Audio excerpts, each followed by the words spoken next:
Our second lesson this morning comes from the Gospel of Mark, chapter 10, verses 35 through 45. James and John, the sons of Zebedee, came forward to Jesus and said to him, "Teacher, we want you to do for us whatever we ask of you." And he said to them, "What is it you want me to do for you?" And they said to him, "Grant us to sit, one at your right hand and one at your left, in your glory." But Jesus said to them, "You do not know what you are asking.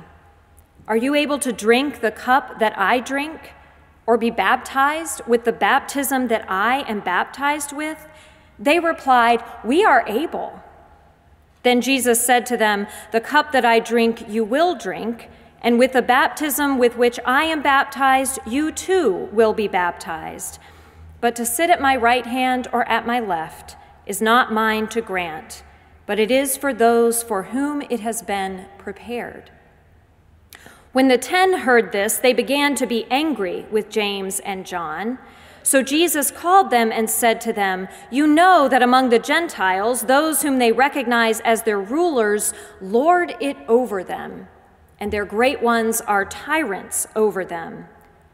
But it is not so among you. But whoever wishes to become great among you must be your servant. And whoever wishes to be first among you must be slave of all. For the Son of Man came not to be served, but to serve, and to give his life a ransom for many." This is the word of the Lord. Thanks be to God. My senior year in high school, I walked every day through a doorway over which was a banner proclaiming these words: "Comparing yourself with others will only make you vain and bitter, for there will always be those who are worse off and better off than you." It was no accident that this banner was on the doorway of a program for seniors who were college-bound. The teacher who put it there must have known something about the toll the college admissions process can take on even the most well-adjusted young people. Some of you know this intimately. Some of you are living through it right now, this week, as you or your children or someone close to you anxiously awaits decision letters from college admissions offices. In the New York Times, columnist Frank Bruni recently noted that the majority of applicants to the country's elite universities will get turned down, and not because they are unqualified. Bruni tells the story of one student named Jenna, who was rejected by her first choice college, as well as by her second, third, fourth, and fifth choices, all in the top tiers of universities. She ended up choosing between several second-tier schools who had accepted her. At first, she was devastated. She felt worthless. But once she got to college, she thrived. She discovered that the pain of rejection is fleeting and survivable. So she started fearlessly applying for other opportunities, including after graduation for a grant to start a charter school, which she received. "I never would have had the strength, drive, or fearlessness to take such a risk if I hadn't been rejected so intensely before," she says. There's a beauty to that kind of rejection because it allows you to find the strength within. All of us can point to times we have been rejected, and often for things much more arbitrary than what can be measured by college admissions counselors. By our skin color, our sexuality, our gender, our age, our socioeconomic status, even for no discernible reason whatsoever. Sometimes, like with Jenna, rejection can help us find a reserve of inner strength. But more often than not, our feelings of rejection causes us to look at those who have been accepted and feel envy. At its heart, the story of Cain and Abel is a story of rejection and envy, of being not chosen for no discernible reason. It is the story of two brothers, the first two brothers, Cain and Abel, sons of Adam and Eve. As young men, both found meaningful work, and both brought God an offering from their daily labor. God accepts Abel's offering, but does not accept Cain's. Over the centuries, there has been fervent speculation as to why this might have been, but the text itself gives no clear reason. Thus follows the first tale of sibling rivalry in the history of our religion, the first but by no means the last. And like many tales of siblings who end up in deadly conflict, the rivalry between Cain and Abel is rooted in envy. God accepts Abel's offering but not Cain's, and we don't know why. We can understand why Cain felt hurt and angry, and why he might have looked at Abel with envy, that horrible combination of desire and insecurity that arises in us when we see what someone else has or does or is that we don't have or can't do or will never be. In his examination of this story, Walter Brueggemann notes, it is not just about brothers or siblings in general, it is about the human race and how God has called us to live in community with one another, especially in the face of unfairness or injustice that often seems arbitrary. When we are confronted with other people who tempt us to envy, we tend to either do damage to them, as Cain did to Abel, or we turn our envy inward and believe that not having whatever we see in someone else is a sign of some fundamental deficit in ourselves.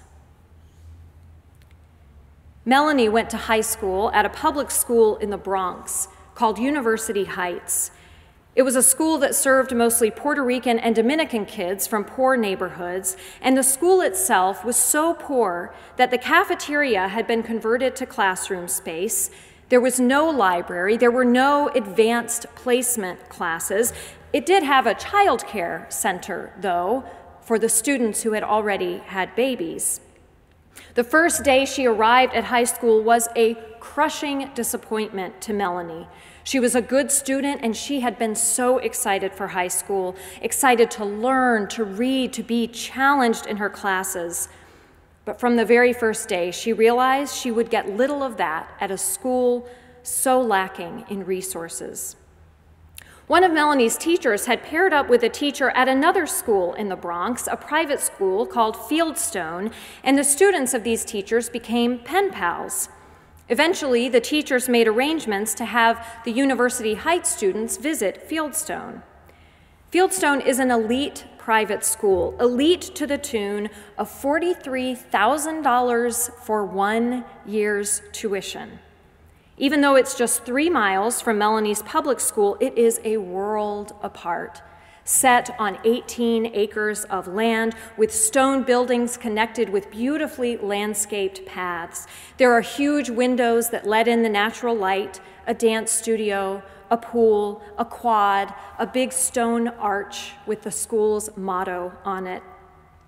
Melanie went with that group of students to visit Fieldstone, and when she got off the bus and walked onto that campus, the envy she felt was so intense that she had a physical reaction. She became hysterical, nearly hyperventilating, screaming and crying, because this was how she imagined high school.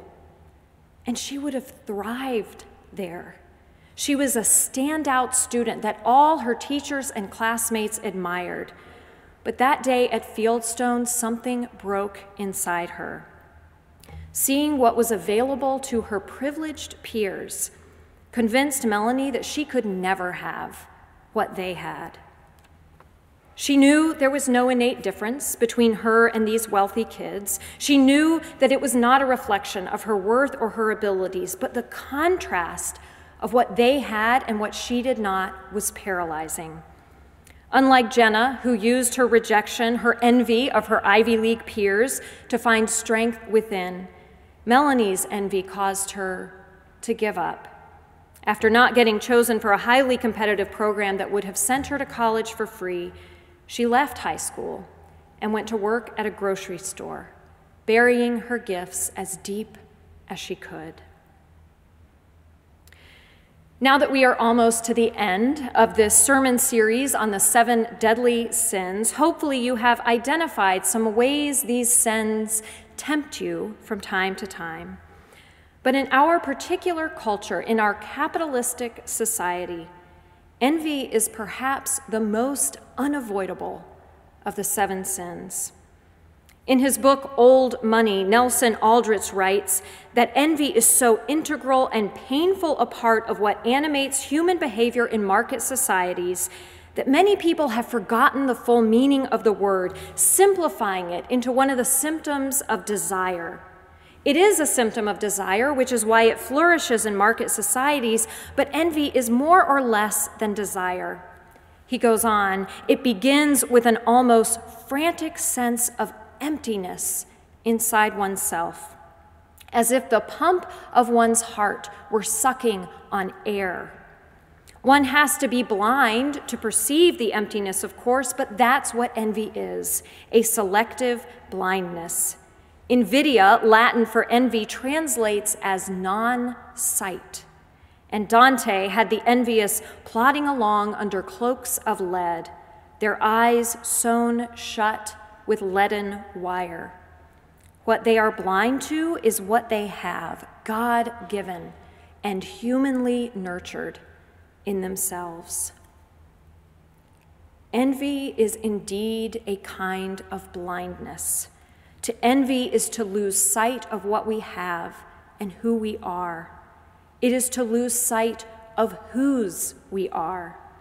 It is to forget what it is that actually gives us worth. We belong to God. We are God's beloved. And there is always enough of God's love and acceptance to go around. But envy blinds us to this truth.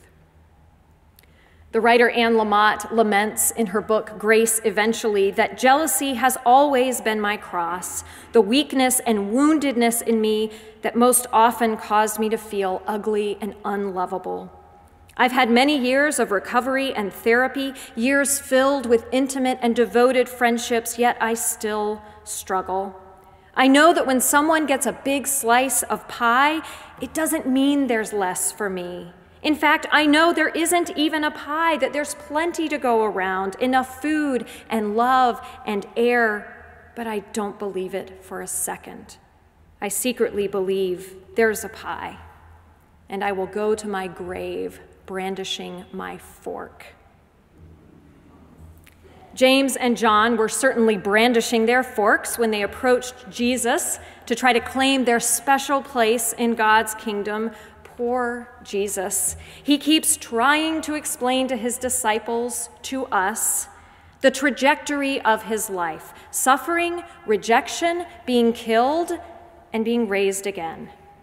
He keeps trying to explain to them, to us, the true nature of discipleship, that we must lose our lives to save them, that whoever wants to be first must be last and servant of all, that we must be willing to leave behind all our earthly possessions and relationships in order to secure our treasure in heaven. But the disciples, we, just don't get it. We keep focusing on power, on glory, on getting our piece of the Jesus pie and ensuring that our piece is the biggest piece with extra ice cream on the side. James and John are convinced there is only so much of Jesus' glory to go around. They're hoping if they can time their question right, they can get all of the glory with none of the suffering. And the rest of the disciples aren't angry that James and John asked for such a thing. They're just mad they didn't think to ask Jesus first. In these and so many other stories from the Bible and from our own lives, People act from a mindset of scarcity. This is always where envy comes from, the belief that there is only so much to go around, and if someone else has what I want, then I won't be able to get it. Cain was convinced that if God accepted Abel's offering, it meant God rejected his once and for all. The disciples were convinced that there would only be seats at Jesus' right and left in God's kingdom, so they had better secure their spots. Living with a mindset of scarcity sets us up to be in constant competition with others. During this series, we have talked each week about the antidote to each sin, and so far nearly every antidote has had something to do with community. But envy is different, because envy is a sin that often arises because we live in community, because we are surrounded by our brothers and sisters, if not by blood, then by virtue of the fact that we are all members of the human family. And just like that banner over my school said, there will always be those better off and worse off than we are. Envy might just be the one deadly sin whose antidote requires us to remove ourselves from community for a while. Jesus suggests that looking to the natural world might help. In the midst of one sermon, he says this: "Do not worry about your life, what you will eat, what you will drink, or about your body, what you will wear. Look at the birds of the air. They neither sow nor reap nor gather into barns, and yet your heavenly Father feeds them. Are you not of more value than they?" The antidote to envy is gratitude. It is to count our blessings.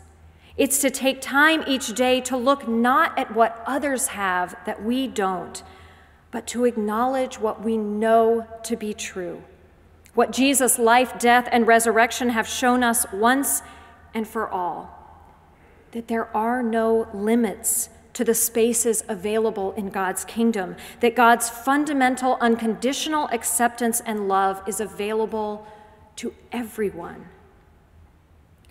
When we stop comparing ourselves to others, when we remember and recognize all the ways God has accepted us, all the ways God has provided for us, we will find the answer to Jesus' questions. Are you not of more value than the birds? Are you not of infinite value to the one who created you? Have you not been given what you need for today? Amen.